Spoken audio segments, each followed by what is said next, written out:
अस्सलाम वालेकुम students. Example number 33.13 है। इस एग्जांपल में हमने ना कन्वर्जन जो है वो करनी है, यानी मोलैरिटी को हम कैसे स्ट्रेंथ में लेके जाएंगे। स्ट्रेंथ आपको पढ़ा हुआ है, मोलैरिटी पढ़ी हुई है। मोलैरिटी मोल्स ओवर वॉल्यूम होता है डीएम क्यूब में, और स्ट्रेंथ में आपके पास ग्राम पर डीएम क्यूब या ग्राम पर सीएम क्यूब होता है। अब इनको दोनों को एक दूसरे में कन्वर्जन के हवाले से दो एग्जांपल्स हैं और काफ़ी इंपॉर्टेंट एग्जांपल्स हैं। अच्छी तरह से इनको समझें। पहले क्या क्या स्टेप होंगे, कैसे आप मोलैरिटी से पर डीएम ग्राम पर डीएम क्यूब में जाएंगी या ग्राम पर सीएम क्यूब में जाएंगे आप लोग। तो फ्लास्क कंटेन 0.25 मोलर। अब ये आपको उन्होंने क्या दिया हुआ है यहाँ पर, मोलर का मतलब है ये मोलैरिटी गिवन है। ठीक है, इससे हम अपना नॉलेज लिखेंगे, ये मोल्स कितने हैं, वॉल्यूम कितना है। ठीक है, उसके बाद वो कहते हैं what mass of sodium hydroxide are present in per dm cube of the solution. हमसे पूछा जा रहा है मैस कितना है पर डीएम क्यूब। अब हम गिवन डेटा जो है इसी से सारा कुछ बनाएंगे। आपने ज़रा अच्छी तरह से इसको देखना है कैसे मैं इसको कन्वर्ट करने की कोशिश करता हूँ। तो मुझे सबसे पहला जो सॉल्यूशन में मैं चीज़ लिखूँगा वो हमारे पास क्या चीज़ गिवन है, हमें दिया हुआ है मोलैरिटी। मोलैरिटी मोलैरिटी में कितने क्या क्या चीज़ें दी हैं, 0.25 मोलर। ठीक है, यानी अब आपको अब देखना है किसके, ये हमारे पास कौन सा कंपाउंड दिया हुआ है। तो हमारे पास कंपाउंड है कास्टिक सोडा यानी सोडियम हाइड्रोक्साइड। तो इसको भी साथ में लिख लेते हैं, इसकी भी ज़रूरत पड़ेगी, सोडियम हाइड्रो ऑक्साइड। अब इस जो इन्फॉर्मेशन से हमें डेटा मिला है उसको भी लिखने की कोशिश करते हैं। ठीक है, यानी यहाँ पर हमें क्या मिलेगा, हमें मिला है इसमें मोल्स कितने हैं। पहले आप डेटा लिख लें, मोल्स इज इक्वल टू 0.25 और वॉल्यूम कितना है वो भी आपने मेंशन करना है, डीएम क्यूब में दिया हुआ है या सीएम क्यूब में दिया है।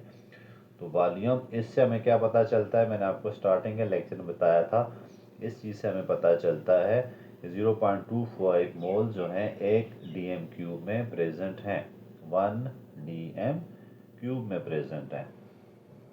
ठीक है, अब हमने किस में जाना है, हमने जाना है मोलैरिटी से मैस पर डीएम क्यूब में जाना है। हमारा टारगेट क्या है, टू फाइंड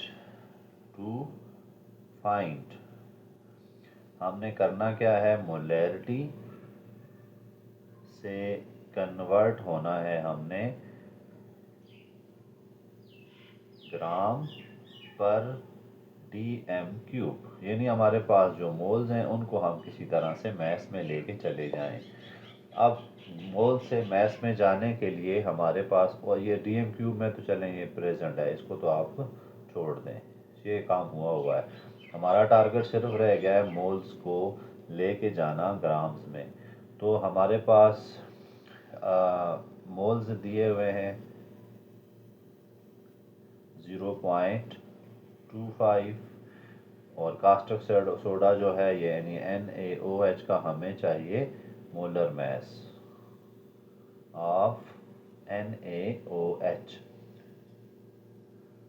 ये कितना मिल जाएगा हमें, सोडियम एक है तो 23 प्लस का ऑक्सीजन एक है तो 16 प्लस हाइड्रोजन एक है तो 1, टोटल आ जाता है 40। ठीक है, अब हम मोल्स को लेके जाते हैं मैस में। तो मैस क्या आ जाएंगे, moles over molar mass, moles over molar mass. अब आसान हो गया हमारे लिए, हमने मोलर मैस भी निकाल दिया, मोल्स भी हमें गिवन थे। तो मोल्स हमारे पास कितने थे, 0.25, मोलर मैस कितना आया, 40 आ गया। तो कुल मिला के हमारे पास इसका जो आंसर है वो क्या बनेगा, 0.25 डिवाइडेड बाय 40। तो ये बनेगा हमारे पास सॉरी, ये मैंने फार्मूला कुछ गड़बड़ कर दिया।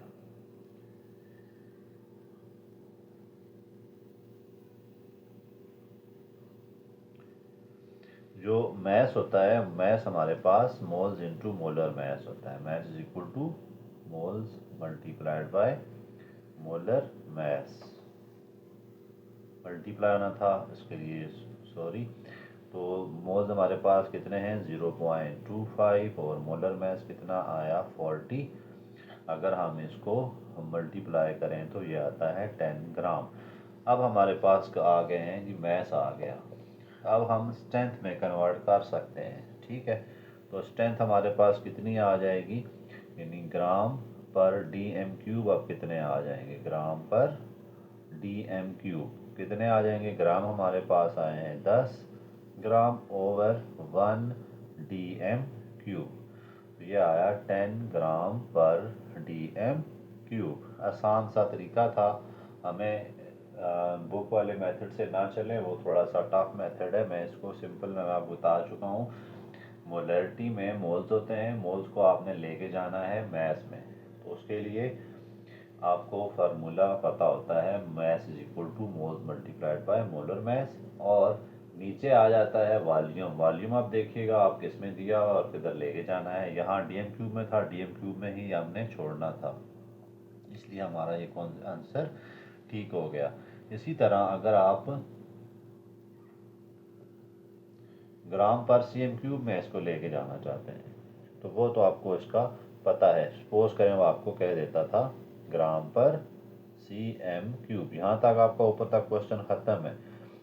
तो मैं क्या क्या करूँगा, 10 ग्राम पर डी एम क्यूब को डिवाइड कर दूंगा से 1000 से। ये आपने पढ़ा हुआ है ना, मैंने आपको सिखाया भी था।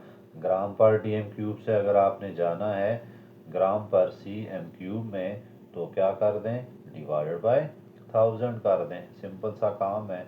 तो ये आपके पास आ जाएगा 0.01 ग्राम पर सी एम क्यूब। तो ये हमारा था एग्जाम्पल नंबर 3.13। अब इसमें हमने मोलैरिटी से ग्राम में जाना था। अब हमें ग्राम पर डीएम क्यूब दे रहे हैं 3.14 में, और उससे हमने जाना है वापस मोलैरिटी में। रिवर्स काम करना पड़ेगा, तो उसको भी देखते हैं कैसे करेंगे। एग्जाम्पल नंबर 3.14 है, potassium hydroxide is use in manufacture of shaving cream. ये नॉलेज है, हमें इसमें कोई डेटा नहीं मिलता है इससे। हाँ, फार्मूला मिल जाता है KOH का। एक एनालिस्ट है, an analyst make of a solution bye dissolving 5.8 gram of potassium hydroxide in 1 DM cube of solution, calculate the molarity of the solution. बहुत ही आसान सा क्वेश्चन है। हमें दिया हुआ है ग्राम, मैस दिया हुआ है और वॉल्यूम दिया है डीएम क्यूब में। सही है। हमने मोलैरिटी फाइंड करनी है अगर, तो हमें ये डेटा किस में लेके जाना पड़ेगा, मोल्स में लेके जाना पड़ेगा। और वॉल्यूम तो होता है डीएम क्यूब में, मोलैरिटी में, तो उसको कन्वर्जन की ज़रूरत नहीं पड़ेगी। तो हमारा टारगेट क्या होगा, इसको हम लेके जाते हैं मोल्स में, यानी जो मोलैरिटी के लिए रिक्वायरमेंट है वो लेके आते हैं। सबसे पहले डेटा लिख देते हैं। एग्जाम्पल नंबर हमारे पास कौन सी है, 3.14।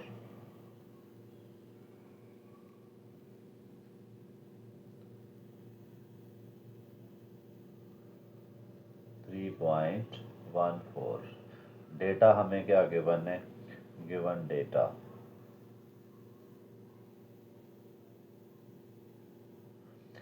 डेटा हमें दिया हुआ है mass of potassium hydro oxide. तो वो हमारे पास कितना आ गया है, पोटाशियम हाइड्रोक्साइड का 5.8 ग्राम। इसी तरह इसका हमें चाहिए होगा molar mass. Molar mass, potassium 1 है, एटॉमिक मैस 40 होता है, प्लस ऑक्सीजन 1 है, एटॉमिक मैस 16 होता है, और हमारे पास हाइड्रोजन 1 है, एटॉमिक मैस 1 होता है। तो कुल मिला के 56 इसका मोलर मैस आ गया। अब हम मोल्स निकाल सकते हैं, हमें टारगेट क्या करना है, मोल्स रिक्वायर्ड है। तो मोल्स क्या होते हैं, मैस ओवर मोलर मैस, ठीक है। मोल्स हमें दिए थे, मैस हमें दिया था 5.8 और मोलर मैस कितना आया 56 आया ऑलमोस्ट। तो इसको सॉल्व करें तो हमारे पास कितना आता है 0.1 मोल। अब हम मोलैरिटी फाइंड कर सकते हैं। वॉल्यूम हमें गिवन है, वॉल्यूम मोल डीएम क्यूब में होता है मोलैरिटी के लिए, और वो हमारे पास कितना है 1 डीएम क्यूब, जो हमें गिवन है क्वेश्चन में। अब हम मोलैरिटी फाइंड कर सकते हैं। तो कन्वर्जन में ना आपने ये नहीं है कि आप डायरेक्ट कन्वर्जन शुरू कर दें। आप देखें कि जो चीज़ आपसे मांग रहे हैं उसके लिए क्या क्या रिक्वायर्ड है और डेटा क्या गिवन है। मैच दिया है तो हम उसको मोल्स में लेके जाना है, तो वही पुरानी कन्वर्जनें होती हैं आपके पास। अगर मोल्स दिए हैं तो मोल को मैथ्स में जाना है तो आपके पास फार्मूले हैं, तो उसी से आपने करना है। मोलैरिटी क्या होती है जी आपके पास, मोल्स ओवर वॉल्यूम। वॉल्यूम किस में होना चाहिए, डीएम क्यूब में होना चाहिए। ये बार बार लिख रहा हूँ, पेपर में लिखने की आपको ज़रूरत नहीं है, सिर्फ आप वॉल्यूम लिख लें। मोल्स हमारे पास कितने आए हैं 0.1 और वॉल्यूम कितना है 1, तो आंसर कुल मिला के हमारे पास कितना बनेगा 0.1 मोलर, ऐसे लिख देते हैं इसको। तो ये हमारे पास इसका आंसर आ गया है। आसान सा क्वेश्चन था। अब जो है वो कन्वर्जन की ज़्यादा अच्छी प्रैक्टिस होगी जब आप करेंगे इनकी कंसेप्ट असेसमेंट। तो मैं इंशाल्लाह सारी की सारी आपको करवाऊँगा। आई होप कि आपको ये लेक्चर पसंद आया होगा, और अगर आपको अच्छा लगा है तो इसे लाइक और सब्सक्राइब कर दें।